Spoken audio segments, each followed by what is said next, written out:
Hey everyone, it's Nikki, and I just wanted to let you know before we get into this episode, which is Party Monster, there might be a bit of an audio slash like energy shift in this episode. We had some technical difficulties when we first started recording, and we had to pick up and record at a later date.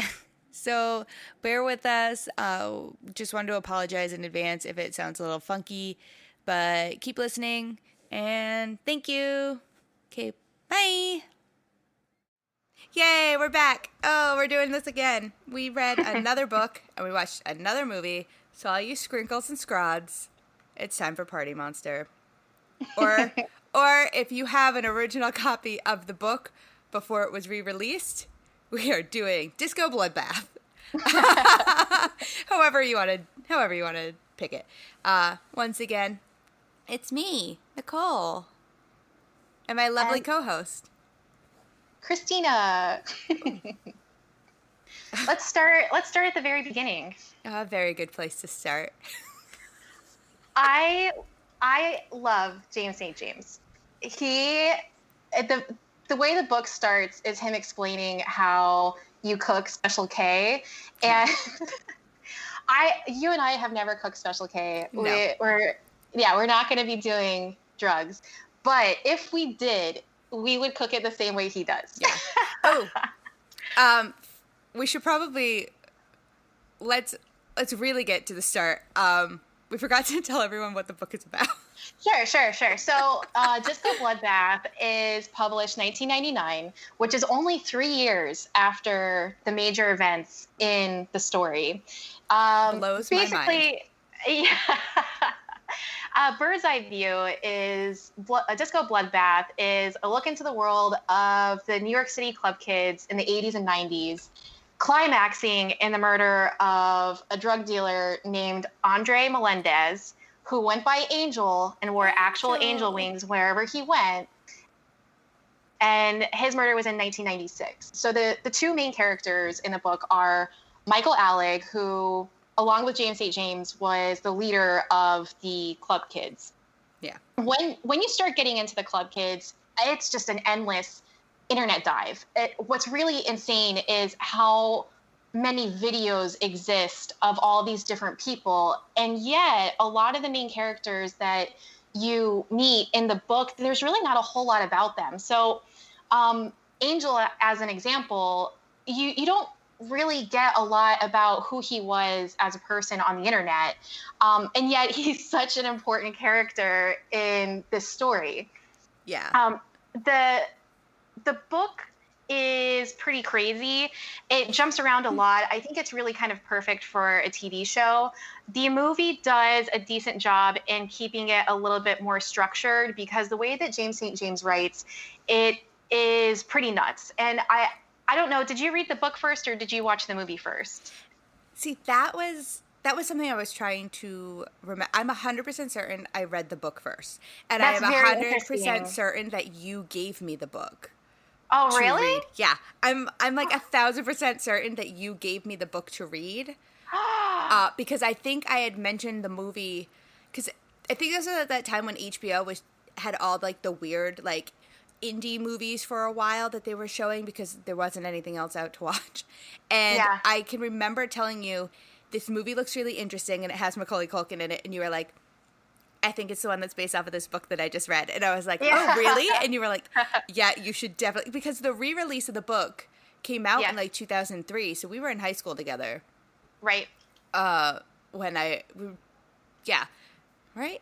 Yes. Yeah, that was when we met. Actually, it would have been, it was 2004.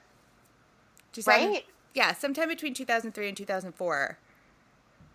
Yeah, because I graduated like 2 years later. No, it is. Yeah, 2003. So it would have been fall of 2003 was when we met. Yeah. And I was in freshman and you were a sophomore. Yeah. And yeah. I definitely know I got the book from you. And I think it took me all of like 24 hours to read the whole book. Yeah. Because I was enthralled with this world, because honestly, if anybody is listening to this and you guys know us from high school, everybody was enthralled with leaving Port St. Lucie, Florida. Right, I'm not right. afraid to say it. Everybody hated Port St. Lucie, Florida. Everybody wanted to leave. And a lot of people wanted to go to New York. That was the big thing. So to read a book about like the crazy, eccentric nightlife of New York City was my everything, because no, I was not the type of person, especially in high school, even now, definitely not now after I do live in New York. I'm definitely not the type of person to go out to clubs. I'm not a club person. Give me a dive bar that has a good beer list. I'm fine. If I could buy a hot dog there, even better. Ooh, a taco? If they have a taco night, that's my bar. You know, what's funny, I am definitely not a club goer now, and I haven't been for quite a few years, but there was a time period in my life where I was going to a lot of nightclubs and a lot of, basically discos, places where you could dance. And it's kind of funny because I think that what this story boils down to is a bunch of weirdos. And a bunch of people that feel like they don't fit in. You look up these people, Michigan, they're all from these small town places and go to New York and are just crazy. And one of the things that's just so insane is you read about this super heavy drug use, and yet you can still connect to the characters. James St. James is singing show tunes and reciting Shakespeare as he's getting his drugs ready. It is just crazy because you see yourself reflected in these individuals, even though they're doing the most insane things, and you otherwise feel like they're not relatable, but they are. Yeah. It's funny because the husband had never seen the movie. So I played it for him, and at first he was very much like, I don't understand what's going on. And I was like, that makes perfect sense. 100% makes perfect sense. But I explained it to him, like, because he asked me, what is a club kid? And I was like, they're the original influencers. They dictated fashion. Like, we wouldn't have Betsy Johnson as we know her if it wasn't for the club kids. Carme de Garçon, like, we wouldn't have these major labels being as big as they were and as eccentric. We wouldn't have we wouldn't have RuPaul, you know? Well, speaking of, and I felt like this was going to happen. I think we're going to dip between the book and the movie a lot more on this episode. Yeah. But did you realize who directed this movie? Who directed it? I know it was produced by World of Wonder, which does RuPaul's Drag Race. So this is directed by Fenton Bailey and Randy Barbado. I hope I'm saying his name right. And they are the founders of World of Wonder. They are the production company completely behind RuPaul. Yeah. Everything that you've seen of RuPaul was done by these two guys. They were deeply, deeply involved in the Club Kid world. Some of the footage that you even see in this movie was shot by them. It was documentary work that they had done. In a way, I think that it is a love letter that they've done over a period in their life. And in another way, it's like, can this be an objective film when the two directors were so deeply involved in the world? Yeah. And the fact that they are who they are kind of blew my mind. I didn't realize that at all before I was looking stuff up. I knew that World of Wonder was a production company, but I did not realize that the two founders were the directors. And you look at this is the only feature film that they've done. Everything else that they've done are documentaries, production. There's one other movie that they did about... It's one other movie that they did, and it's about the Menendez brothers, and it was a TV movie starring Courtney Love. So I've seen that. You have? Yes, I have. Listen, if there's one thing I love more than books, it's true crime. And books about true crime. Was it good? I think this came out like, yes. I will say yes. I liked it. But that's just me because I like to veer off in a different realm. I like anything true crime, so I'm going to say everything's good. And Courtney Love isn't that bad of an actress, which is interesting. I agree. Like, I didn't think that I would enjoy her as an actress, but she's pretty good. Yeah, and I do like Courtney Love as an actress too. Her in the two movies I think of all time is, of course, The People versus Larry Flint, but then also, what was that movie with Charlize Theron? Taken. Wait, no, not Taken. No, the one where it's the three people and they get abducted and she's the wife. Oh, I know what you're talking about, but it's definitely not Taken. It's Liam Neeson. Hold on, I'm looking it up. Yeah. Trapped. That's it, yeah. I thought she was great in Trapped. And to kind of link it back over to Party Monster, Chloe Sevigny in the movie gives me big Courtney Love vibes from The People versus Larry Flint. Yeah. It's this character that could so easily just be written off, not really make a statement, but I think she's great. I mean, she's a great actress, obviously. But, and again, she was kind of part of the New York City vibe in that time frame. She was an it girl and hanging around in a lot of clubs. So yeah, there's a genuineness to the movie because they do have so many people that were actually part of the scene. That a lot of the outfits that are in the movie were actually worn by club kids. The amount of detail that they went into to recreate this stuff is just insane. And part of I think the allure of the book is that it is just so crazy that they had to dim it down for the movie. The movie doesn't show how crazy they actually were. Yeah, I was reading about some of that, a lot of that stuff where they were like, what were they?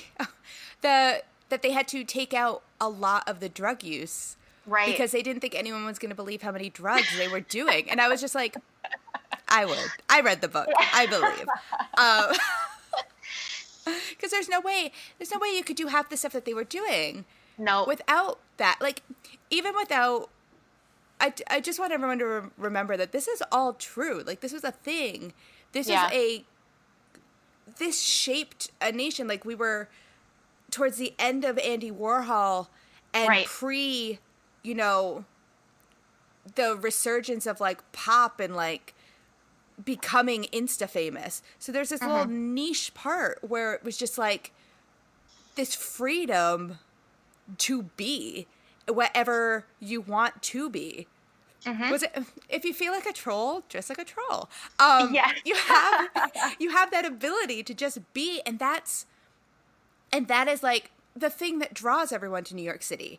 That's what makes this book so grounded into, like, it's written in a weird style because he was, on drugs, but and the style, this book was the first time that I experienced a book that is not written in a typical style. It's unconventional formatting. The fonts will change mid-sentence. There's a whole bunch of caps. It really does feel like a stream of consciousness just pouring out of James St. James. And it kind of is nice because you hear him. You hear his voice through that frenetic writing that he's doing. Yes. It's a lot of fun. It's really crazy. I had never read a book that did that before. And I love I love the stylization of the book because even though it's it's a story of, like, the whole aspect of club kids at that time, but the story really doesn't even focus on James St. James. He's kind of like a witness to what's happening around him. And to make the stylization of the book so him really makes you realize, oh, no, it is all him. It had been since 2003 that I read the book. I picked it up just to kind of revisit it before this podcast, and I was struck with something. I've got something that's going to blow your mind. Oh. Okay. Bring it on. I'm ready. This book is The Great Gatsby. It is The Great Gatsby, and James St. James is Nick Carraway. What? Is this really a great American novel? What? It is, but remember, all throughout, he talks about wanting to write the great American novel. That is his goal, is to write that. And what do we always refer to as the great American novel? It's The Great Gatsby. This has all the same touch points where you have this Michael Alec from nothing wanting to be the greatest. He's taking a fake persona. He is throwing all these crazy parties, and he loses focus of what he actually wants to do. Now, of course, Gatsby is far more tragic than I think Michael Alec is. But then you also have James St. James, who is this kind of wallflower that is deeply involved in making certain things happen. He's kind of playing chess behind the scenes. And yet he's a little bit of an unreliable narrator. And you can read this from others on the internet where everybody tells a very similar story, but nobody tells the same story. All of them make themselves the hero and have different exaggerations to what actually occurred. And James St. James is absolutely a Nick Carraway. Oh my God. Honestly, you did blow my mind. I've never thought of it like that before. Oh and that's God. That's the appeal. You even have a murder in it. Yeah, a murder with questionable facts. You could really mirror the entire. Girl, we're going back to college. I got a new thesis to write. You could really mirror all of the aspects of Oh man. Look at us getting all philosophical. It really is. You just replace all the weird alcohol stuff in one for the drugs in the other, and it's just. Yep. It's true.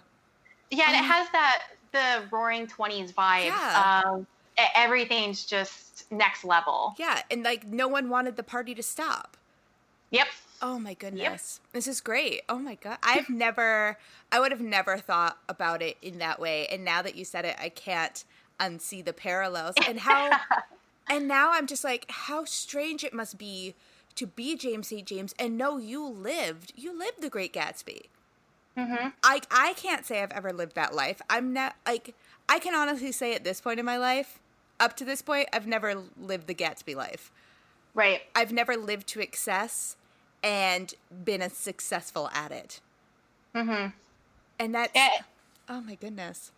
The characters of, and obviously not characters in real life, but James St. James and Michael Alec, the one kind of big question that I get that I don't quite find an answer for in either the book or the movie, it's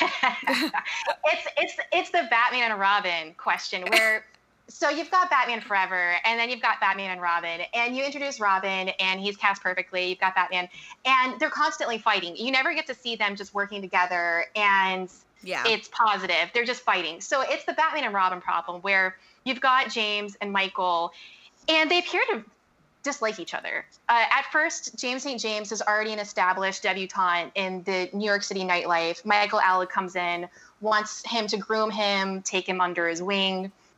Yeah, teach him how to be fabulous. Yeah. And James is annoyed, but kind of probably riding his ego, wanting to be the center of attention. Then Michael Alec is just such a spoiled brat. He's kind of a jerk to everybody, and you don't really see, because you know that there is a friendship there. They're the ultimate frenemies. Yeah. But you don't. It's almost as if James St. James doesn't want to reveal the true love that he did have for Michael Alec at some point in time. Instead, there's a lot of vitriol. There's a lot of dislike that he shows for Michael in the book and the movie. Yeah, that is very true. And he even mentions it.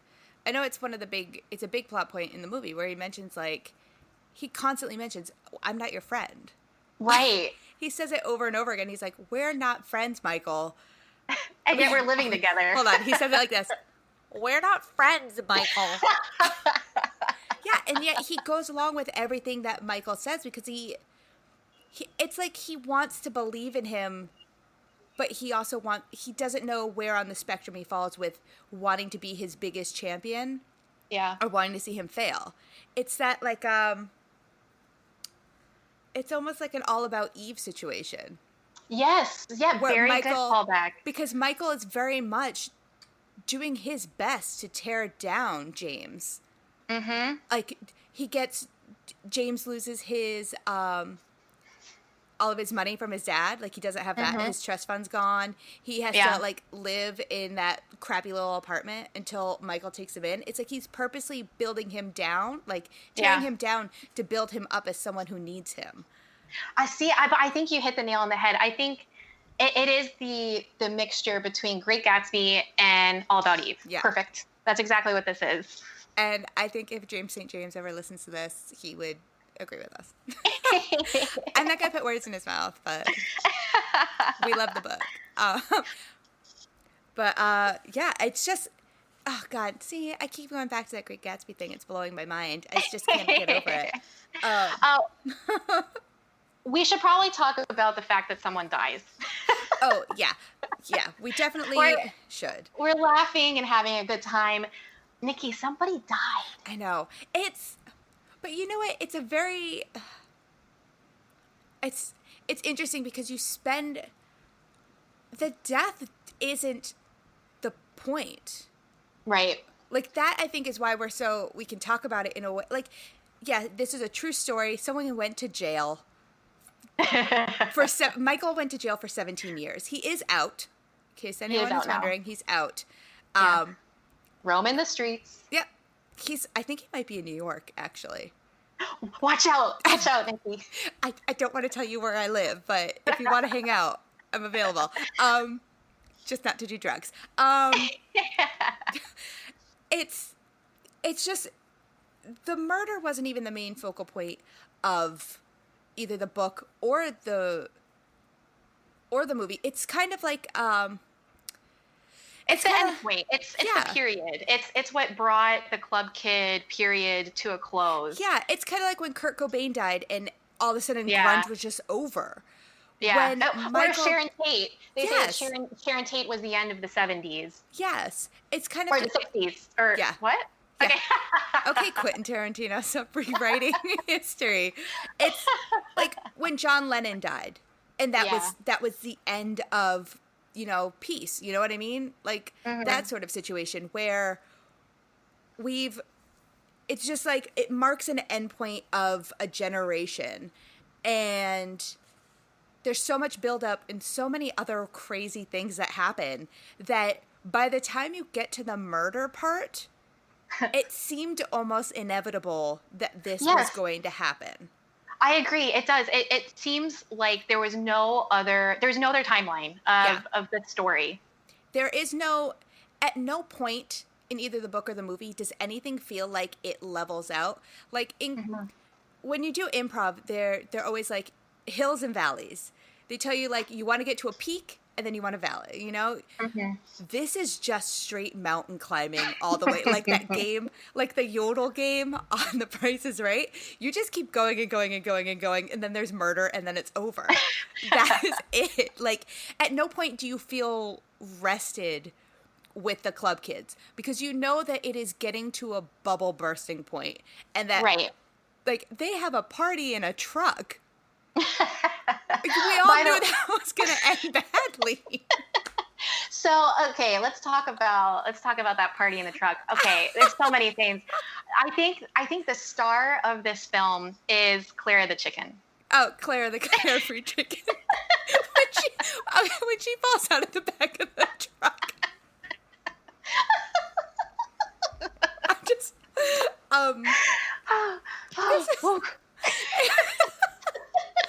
And the other thing that makes me laugh, okay, guys, Marilyn Manson is in this film. Yes. And he plays a real life trans woman named Christina, who did die. She dies in the movie as well. And have you looked up videos of Christina? I have. They are so close. It is eerie. It is uncanny valley when it comes to stuff like that. Yeah, and I was watching a behind-the-scenes feature that I remember having on my DVD that I don't think I have anymore. But it's Marilyn Manson, and he's talking like her, and he sounds like her. Oh my goodness. He has in his hand, it does. He has in his hand an unlit cigarette and says that she's just too bothered to light it. I started watching videos of the real Christina, and she's holding an unlit cigarette. The amount of detail is so good. It's crazy that you mentioned that, because I remember every scene of the movie where Christina is featured, she has an unlit cigarette. Yeah. Like when she wins the Queen of Downtown pageant. Yeah. She has an unlit cigarette. When she's driving the truck, she has an unlit cigarette. We should also, there are a lot of cameos. A lot of cameos. There are people you would not expect to be in this film. They're everywhere. Yeah, I forgot John Stamos was in this movie. Same. And it's like, it's not even for that long. And I was just like, oh my God, what are you doing here? And then Natasha Lyonne's in it. Yes. Like, it was The just interesting crazy. part too is that a lot of the people that they cast or who appear in the movie are a lot of child actors or actors that got their start super young, like in their late teens, early 20s. And I think that gives yet another feel of, genuine behavior, because the club kids were a bunch of kids. They Yeah. considered 25 to be old. And you've got all these people who look young, started young. It just feels real. Yeah. Oh, that's another thing we should probably mention, that James St. James in the movie is played by Seth Green. Yes. And Michael is played by Macaulay Culkin, who, previous to this, hadn't done a movie since Richie Rich. Yeah. And, like, that... I couldn't find any information on why he decided to do this. Why he decided to come out of retirement to do this film, but I'm just glad he did. Yeah, I listened to a thing that he did, and he was talking about how, he had the family thing going on. Yeah. And he did a whole bunch of movies in a very short period of time. And he made the decision on his own to step away to live a sort of a normal life. And I think that when he came back, there was he was enamored with the idea of coming back to a small set. And on top of it, you see Seth Green, Macaulay Culkin, Wilmer Valderrama, all these guys were hanging out. They were hanging out in real life. It's actually kind of incestuous. A lot of them dated the same people. Yeah. But there was kind of like this little palling around group. So I think that it was a place where he felt a little bit more protected, and at the same time where he could do something he's never done before. Yeah. It gave, like, a new opportunity for him, because everything before that was just, like, cute, adorable kid. Right. It was fun to see him be a crazy drug addict who, like, with some of the weirdest outfits. I love every outfit in this movie, too. I was going to ask you, what are your favorite outfits? Everything James St. James wears. I know. Everything. The one that I always die at is the jacket that he wears when he walks into the apartment when Total Eclipse is playing. Yes. Okay, good, because I was going to say that's my favorite one.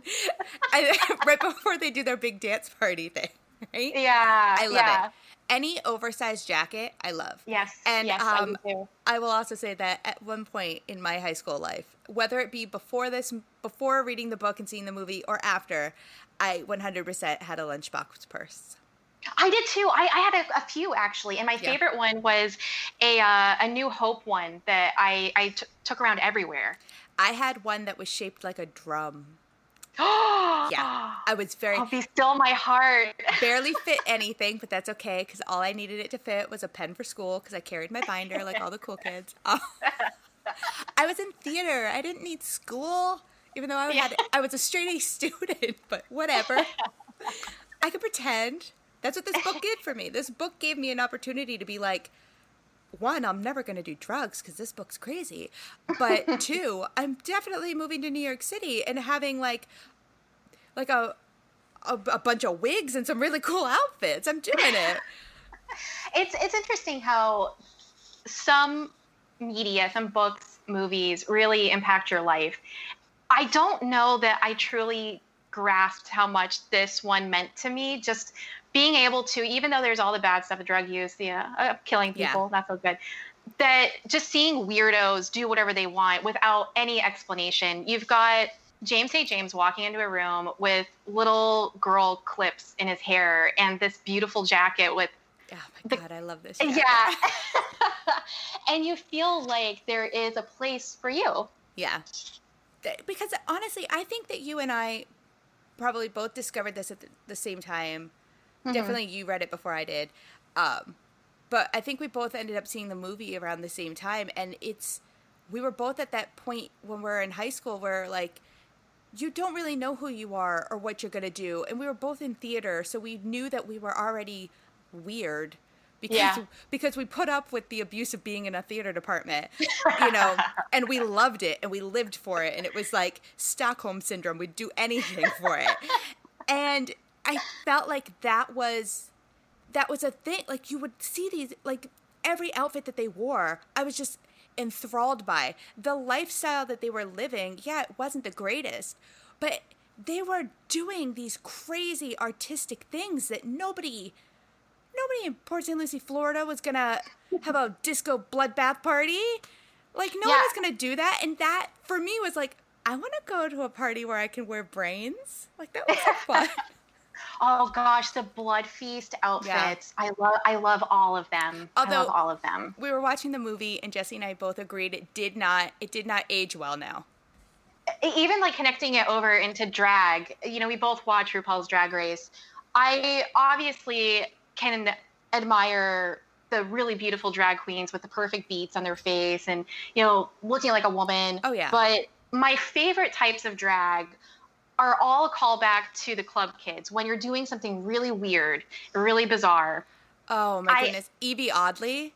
Evie Oddly, perfect. Or Thorgy Thor. Oh my goodness. That is the epitome. That's the epitome of what a drag, like where drag and club kids meet, is this subsect, and I love it and I live for it. Yeah, the book that I have that I guess is the one that you read that I completely forgot about. I collect books, and I really love getting books that are originals or really neat editions of them. I have a complete hatred for books that are repackaged with now a major motion picture, and they've got the poster of the film on the book. This is probably the only exception to my rule on that.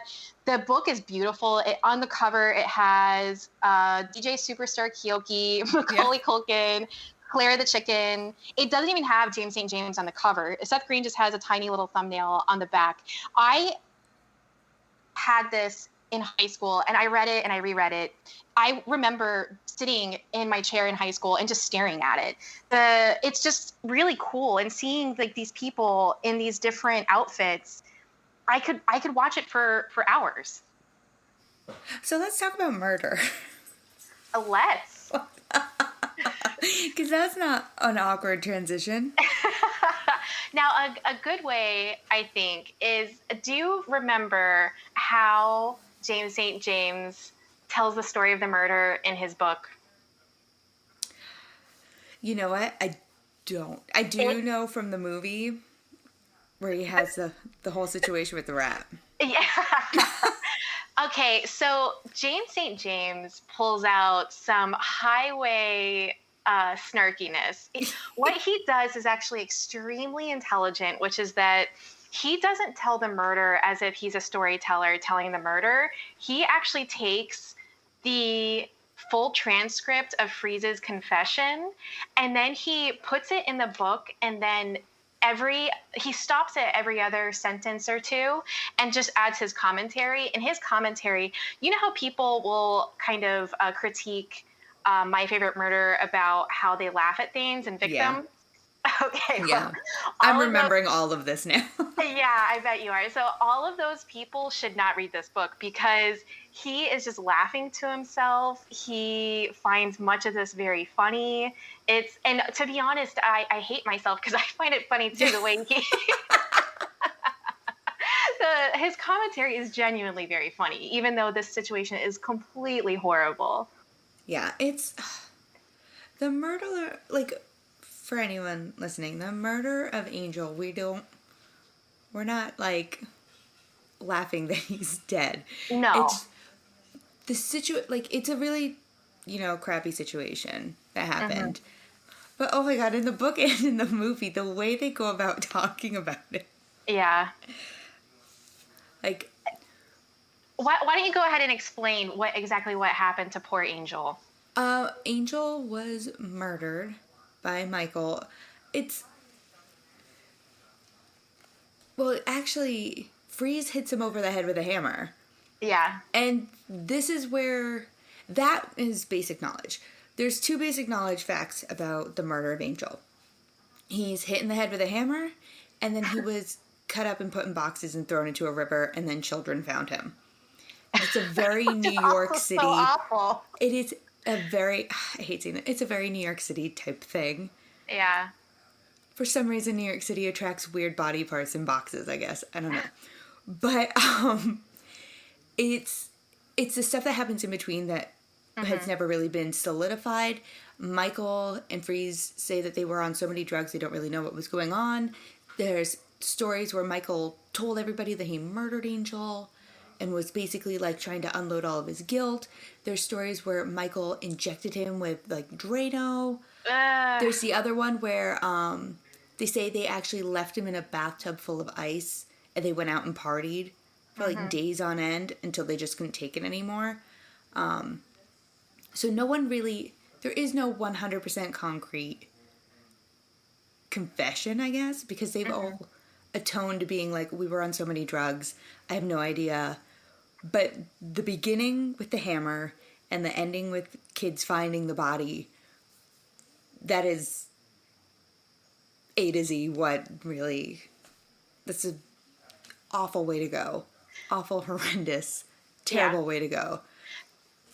So much of it, though, ends up being almost poetic in, as a bystander looking at it, because even the hammer to the head, Michael Alec had just had his Blood Feast birthday party, and the real life flyer for it was him lying down on the floor with his brain out and a hammer next to it. And that was recreated for the theatrical movie poster for the film.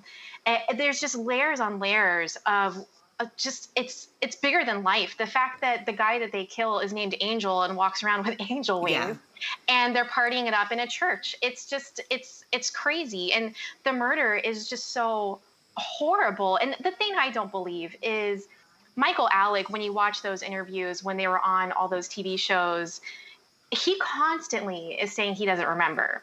That is his button that he hits to get out of whatever it is that he's in. And so, yeah, you're on drugs. Sure, you don't remember. But I also think that is a very Michael Alec go-to. Oh, yeah. Listen, I remember conversations I had with people in 9th grade. And I can remember the secondhand embarrassment that I had during these conversations in 9th grade. You're supposed to tell me that somebody who murdered somebody doesn't remember? Like, I don't think there's enough drugs in the world to make you forget what you did. That's why, we have all these soldiers with PTSD, and, that's why people self-medicate because of situations. I don't think you can be on enough drugs to forget the horrific thing that you did to somebody. I mean, I don't know. I've never been on that many drugs, because apparently they were on a lot of drugs. Yes. Yeah. So take my advice with a grain of salt. I don't know. Like, I've never done it. Will never do it. I'm not rich enough to deal with that kind of lifestyle. Revisiting this story now, it reminded me of a different movie, which is Rope, the Alfred Hitchcock film. Rope. And my favorite Hitchcock too. Film. Yep, my favorite too. And it's one that I think a lot of people haven't seen, but and this is a spoiler alert, it happens in the first 2 seconds. Yeah. Two guys kill a guy and then put him in a chest and then have a party.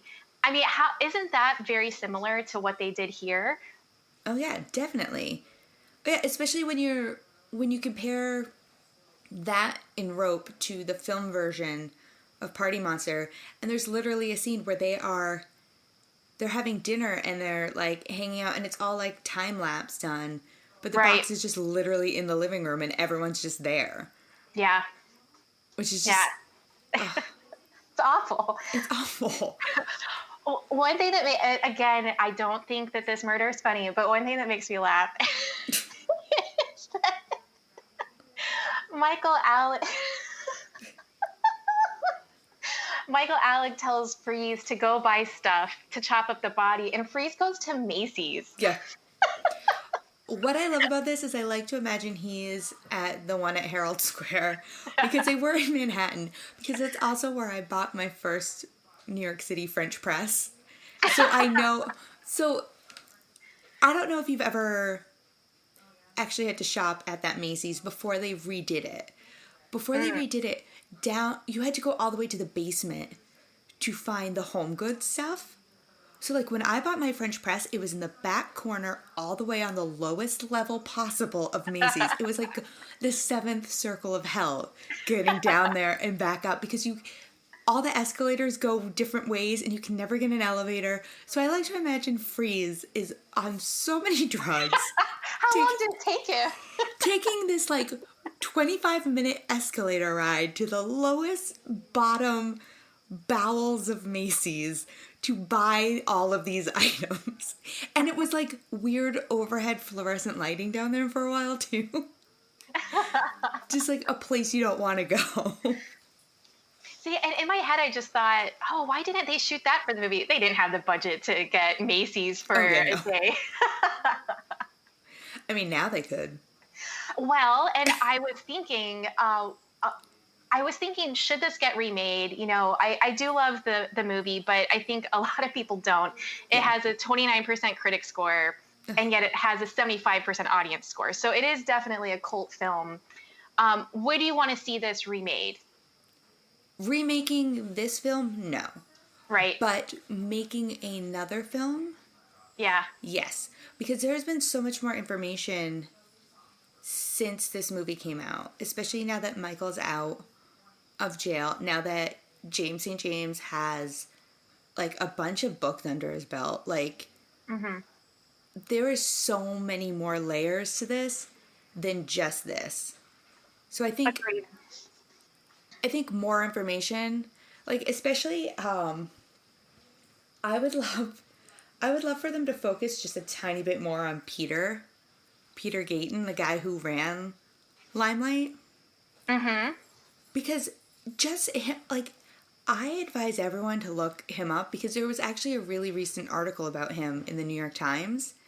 It actually came out in April of this year, which is 2020 for anyone not listening now.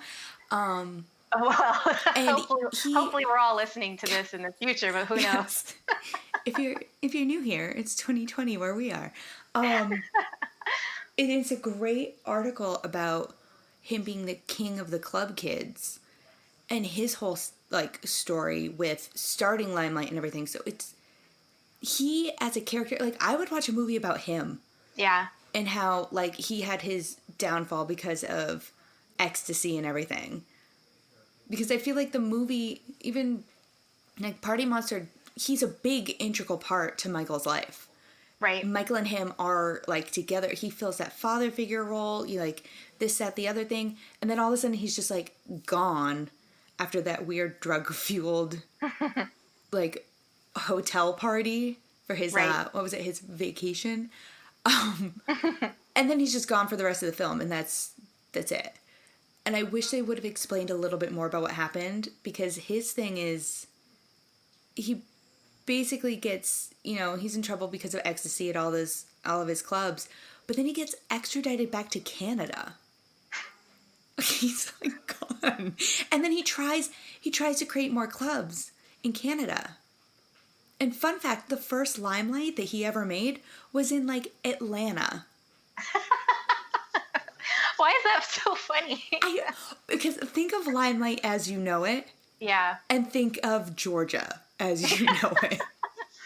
You know, a fun fact, I lived in Colorado briefly, and there is a club there called The Church. I had such Limelight vibes when I went in there. I was like living my Party Monster best life, but without all the drugs. I just had an idea thinking about, because I agree with you, the movie's fine, but there is so much more material. I just had an idea. Let's see if you like this. What if it was another season of Ryan Murphy's Feud? Done. 100%. You don't have to go any farther. I know exactly where you're going with this. I would watch it. I would watch every second of it. Oh boy. And I mean, the only thing is casting, but I feel like that's a whole nother podcast. Yeah. We're not here to cast movies, although if Ryan Murphy wants us to help him cast anything, I think we're two experts in this field. I am available. I also imagine that you could still get some of the actors from Party Monster to come back, which I would totally watch. Oh, chills. Right? I mean, yes, Macaulay Culkin just told everyone he's 40. Doesn't really look it. No. I could totally still see him as Michael. Yeah. Seth Green doesn't look a day over, 20, so put him back in the movie. Done. Yeah. Done. Call it a day. And you know that Mr. James St. James would come on for a cameo too. Oh my god, yes. Oh Ooh! my god, he should play Peter. Oh my god. No. You know who I would have cast as Peter back in like somewhere in the late 90s? Who? Well, I guess that's pretty darn close to the book coming out. I guess he's too old, but I think that Chris Sarandon would have been a good Gayshin. He would have. Yeah. Because if you look up what Peter looks like now, Yeah. 100%. Yeah. Yeah, I'm totally into it. Oof, but Ryan Murphy feud, I think that's where this needs to go. Yeah, I'm into it. Because, oh man, that would just be... There's just still so much to uncover. Mm-hmm. And I think it would be great because you could start it off with, because they're still friends now. Mm-hmm. Like, they've hung out since Michael came out of prison, so you could start there. That's crazy to me, too. Did you read about Seth Green and Macaulay Culkin, how they met with the two of them? One thing that Macaulay Culkin said... So Macaulay Culkin goes to the prison that Michael Alec was still in prison at the time that the movie came out. So he goes with the two directors. Michael Alec makes Macaulay Culkin sit in the visitor's waiting room for 2.5 hours. And that's a diva, and I'm all about it. When he finally comes out, Michael Alec goes, "Sorry, I was getting my hair cut." And then Macaulay Culkin's sitting there and talking to him, and he says something like, "Well, do you regret, the murder?" And Michael says something like, "Well, of course I do," which sounds very genuine. And then I think they were talking about what he was going to do when he got out, and he said, "Well, clubs. I'm gonna, throw some parties." So it's funny because you just mentioned, and I didn't know that, but that Gayshin kept wanting to do parties. I feel like some people didn't learn their lesson. Oh, yeah, no. I think that because we have to remember that they're very young. Mm-hmm. Like, I think that's something that gets lost in the film, too, because you're just seeing this excess. Sure. Of just money, success, fame, glamour. You're just seeing it all. And I think, like, especially for me, because I've seen the movie 100 times, read the book, it's something where you know the actors, you know their ages, so you automatically assume the characters they're playing are, like, a little bit older. But they're still, they're, like, in their 20s. Very, very young. And I feel like Michael didn't go from child to adult. Michael went from child to club kid to former inmate. Right. So it's kind of like, well, where do you go? Like, you didn't have the growth experience. You didn't, because you weren't out. You didn't see, like, during that time while he's in jail, because he was in jail in, like, 1996. Mm-hmm. During all that time, there's so much that's happening out there to the club kids. Like, when he finds out that, everyone's overdosing. Like, all of his friends are overdosing. He doesn't have to deal with it on the same scale that, like, James St. James would have. Because James is out and seeing it, Michael's not. So I feel like Michael maybe never really grew up. And I think that's why immediately when he got out of jail, he was just like, let's party. It's the only thing he knows. Yeah. That's a good point. Yeah, because he did immediately get out of jail and then party. There was a big boycott in LA because they, like, in 2017, there was a big boycott because some club hired him to be, like, the guy, like, one night only, Michael, and it was like, oh, no. Right. It was a big grassroots effort, too, because a lot of people were like, he killed somebody. Like, we don't want to party with a murderer. Right. They'd be like going to, like, dinner with Jeffrey Dahmer. Like, we don't want to do that. Right. Well, there's a thing where, yeah, he paid his debt to society, but we don't know that he's different. We don't know who he is. It's Yeah. And big honestly, old red spot. yeah, and does he even know who he is now? Because I imagine it's like we've talked about before, like they're like glorified theater kids. So Right.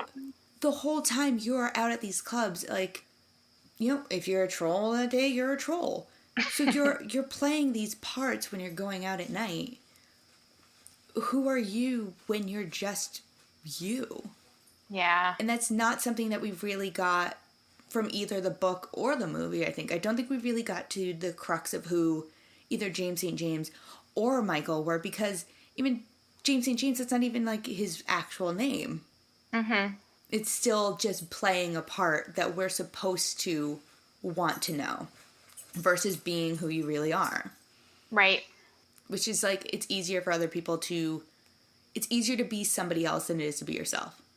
Absolutely, absolutely. And I think that sometimes that idea of I'm dressing up because I want to express how I feel sometimes can also be a mask and a space between who you are and who you want to look like you are. And that's why I think that if they were to do a Ryan Murphy TV show about this, I think that's where you mine for the gold for the show. Because there's so much more about their lives that, like, you and I are just touching the surface of a lot of this stuff.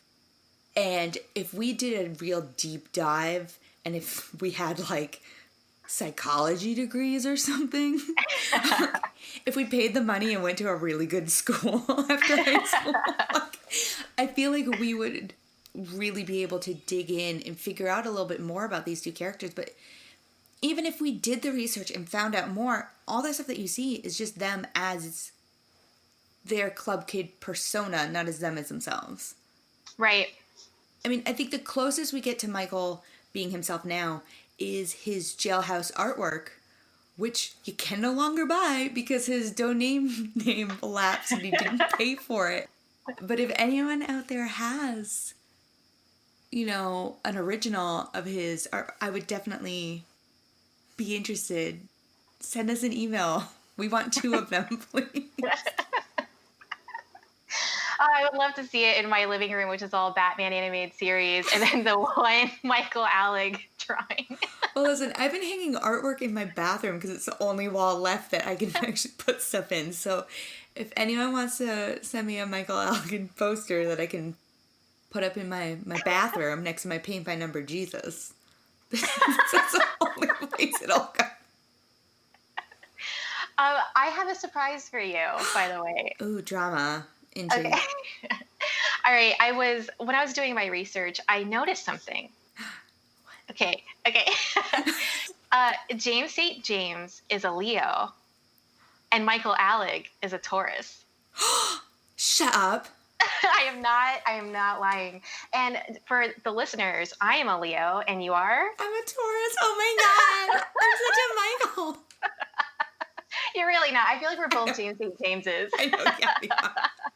But I was doing research because I found that to be really interesting. So I read up on the friendships between Leos and Tauruses.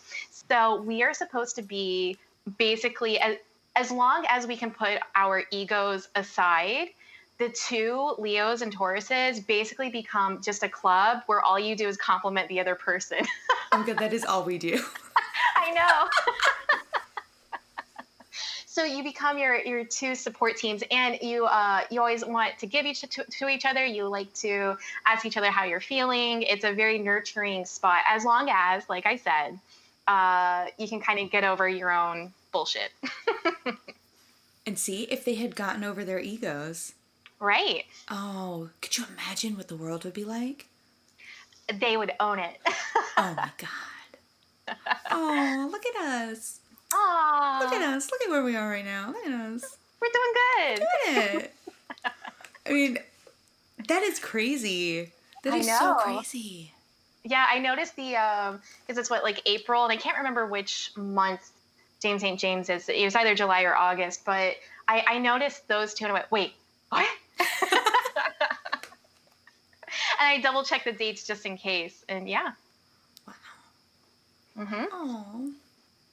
Did you do research on anyone else from their little friend group? I tried to do some research on Gitsy, and the only thing I found really was a memorial page for her. But I couldn't figure out if it was legit or not. I tried really hard, but the really crazy thing was that the photo of her that's up on that memorial page looks very close to Chloe Sevigny. Oh, really? So yeah, like creepy close. That was really the end of it. I tried to do some other research on some of the other people. We talked about Christina.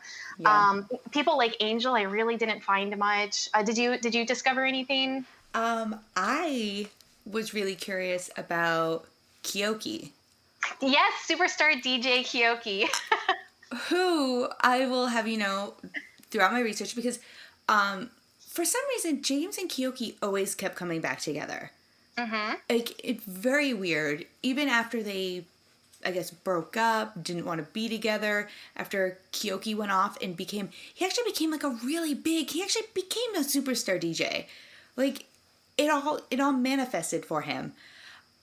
Until 2017. When superstar DJ Kyoki was arrested after a man fatally overdosed in his New York City apartment. Ooh. Which is, like, really Michael and Kyoki and drugs all together, and it's just, like, one thing after another, which I found to be super interesting because, like, you just don't...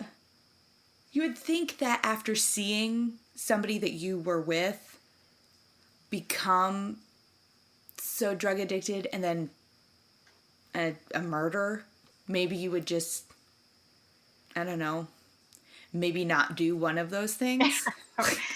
It's tough. I mean, because part of it is addiction too. So, it's hard for people to stop. I mean, that's the whole point, really. Yeah. It's like they can't. A lot of people can't find the place where they can stop. And when you're superstar DJ Kyoki, I mean, what kind of environment are you in? I think that one of the smartest things that James St. James did was move. Yeah.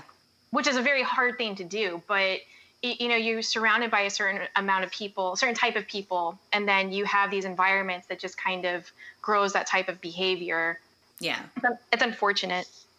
And the other weird thing about, not weird, but the thing that I found really touching about Michael and Kyoki is that Michael actually set up Kyoki's bail fund. Wow. Yeah. So that's when I was like, these are, which you get to a point in your life where you really whittle down your friend group to the people that you really can trust. And I guess, like, when I pre-jail Michael, when I was his age, like, yeah, I wanted to be around all these people, and these were all my friends, and I had hundreds of friends. And then it's like you get older and you're like, these are the people you can trust, these are the people you want to be around. And it's so humbling to see that even after everything that's happened, Michael is still supportive of the people who were with him from the start. Right. Which, I guess, to go back to our thing about growth, I mean, maybe he did grow from it. Yeah. Because he knows what's important. Like, he's still friends with James. He's, helping out Kyoki. I mean, I don't know what happens after he got arrested for it. I don't know if he actually ended up serving any time, but yeah, good on James for packing his bags and moving. Like, moving away. Yeah, pack your bags, move away, start over fresh. Because I feel like, I mean, I did that. Yeah. You did that. Yeah. Like, at some point in your life, you really just have to, you just have to do what's best for you. Mm-hmm. And he did what was best for him, and look at him now. He's still fabulous, I can tell you that from personal experience. Now, you have met both iterations of James St. James. I have met both Seth Green and James St. James. Mm-hmm. James St. James squared. Not at the same time, though. If I met them at the same time, I probably would have vomited. Just been like, oh my, sensory overload. But your vomit would have been definitely glitter. Oh yeah, glitter and rainbows. Yeah. And then, glitter, rainbows, some unicorns thrown in there for fun. I don't know. It would have been like the Lucky Charms. I did want to say one thing. So much of the movie is very close to real life. Yeah. Two things I find very interesting. Macaulay Culkin's voice isn't that similar to Michael Alleg's voice. So it's definitely a choice, like an actor's choice. And I don't dislike it. I'm fine with it. I think that it kind of gives you that idea of Michael Alleg more than his natural voice does, if that makes sense. Seth Green, on the other hand, is kind of eerie. I'm sure when people watch the movie, they might think, oh, this is so campy. But then you go and you watch James St. James, and he's been on a lot of TV. So I'm sure more people have seen him than they realize. Yeah, he's spot on. He's pretty dang close. That's what I would call a spooky ookie. Because I'm an adult. The one other thing I wanted to say about the book is that the second to last chapter reads kind of like that essay that's at the end of I'll Be Gone in the Dark. Oh, yeah. Yeah. James St. James is talking directly to Michael Alleg, and it's something. Yeah. It's pretty shady in my opinion. And when I went back and reread it, it's harsher than I remembered. And I feel like that does kind of it overlaps with the movie where the ending is him in that lounge chair, which again is pulled straight from a documentary, his entire outfit, everything. And he's just holding the book. It's pretty perfect. They really did their due diligence when it came to making the film feel as authentic as possible. Which I'm a stickler for authenticity, so I appreciated it. Me as well. Also, Kyoki wasn't the only thing I looked up. I didn't even have to look this up. I used to work down the street from where Limelight was.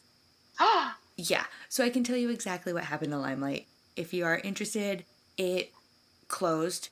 It is still a church, but it's next to a pizza place, and it is now a gym. What? Yeah. 100%. Oh, I'm gonna send you a photo of it. It's like a Joe's Pizza. I'm gonna send you a picture. Oh, Christina, come visit. We'll go work out. We'll go work out at Limelight. I hope that if it is indeed a church and also a gym, that they have that Andy Warhol piece. It's one of the last pieces he did, and it's Jesus, and it says, "Be somebody with a body." Yeah. Do you know which one I'm talking about? Do. Yeah, that needs to be all over. Oh man, now all gyms should be churches and all churches should be gyms. Oh man. But big question now. Do you think the film is better than the book? I think they're two different things. I think that people who like the book or the movie would like the other one. Yeah. But I think that they go well hand in hand. And that the movie it does follow more of just the story of the rise of Michael Alleg and the fall of Michael Alleg. Whereas the book is it explores more of the club kids in general. Yeah. And if memory serves, I recall in the book they actually mention Macaulay Culkin's name. They do. They do. Yeah.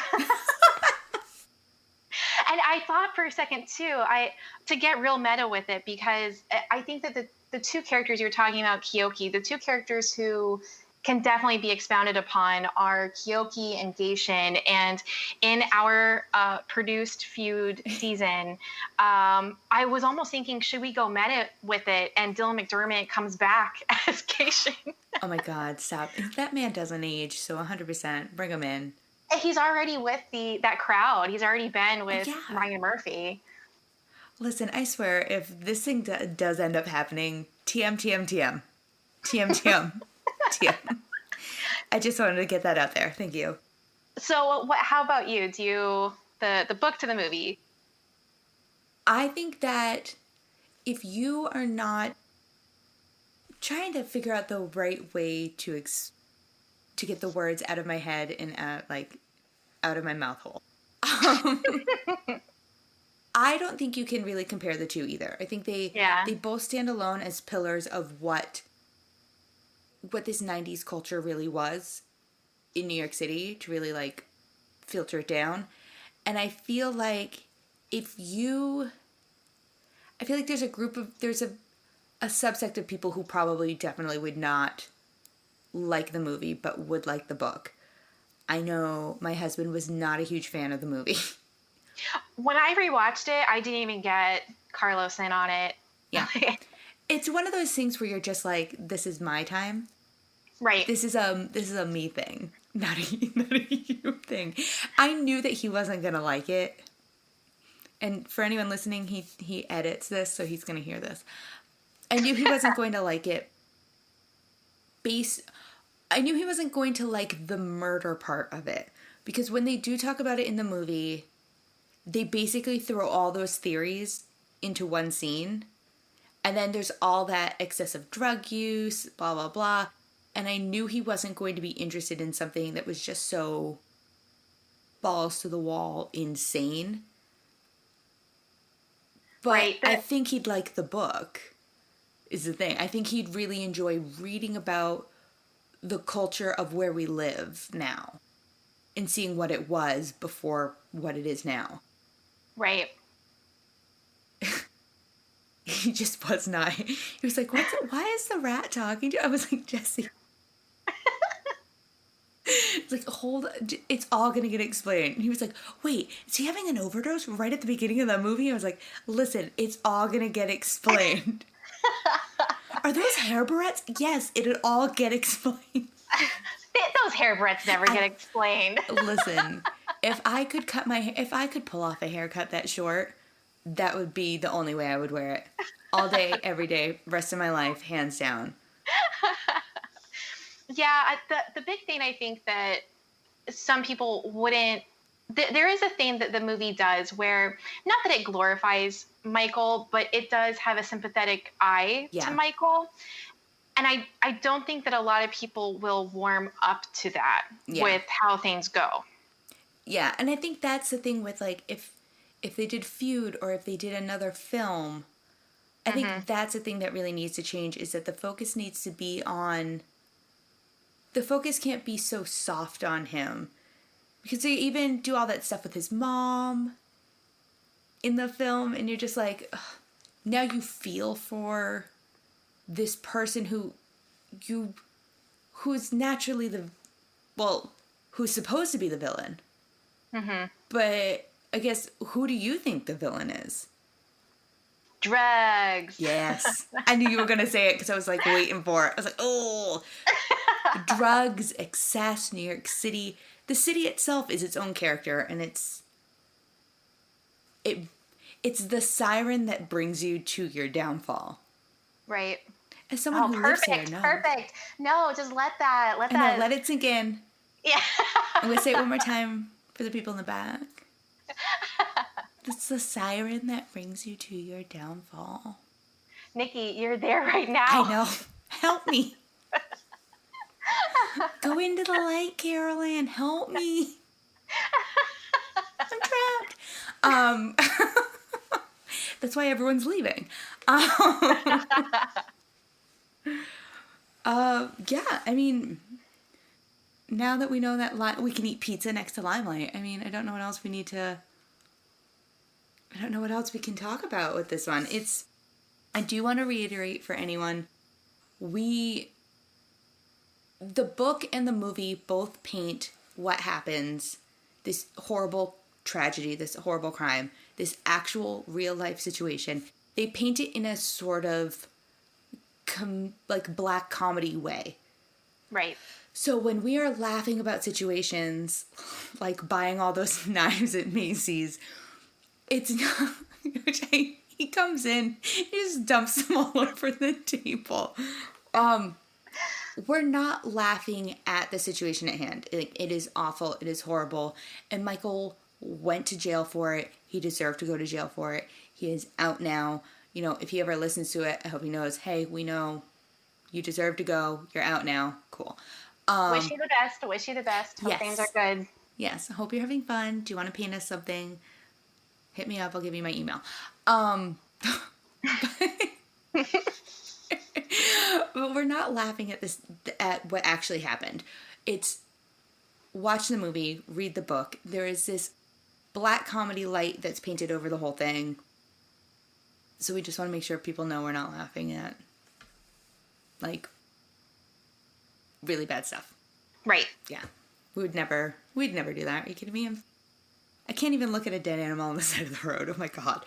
Oh no, the other day at work, there was a dead baby lizard and No. it ruined my day. Oh no. Yeah, so I'm not laughing at death, guys. Yeah. And look at how I felt all those emotions for you. This is totally a Taurus Leo conversation. Everyone else can see their way out of this.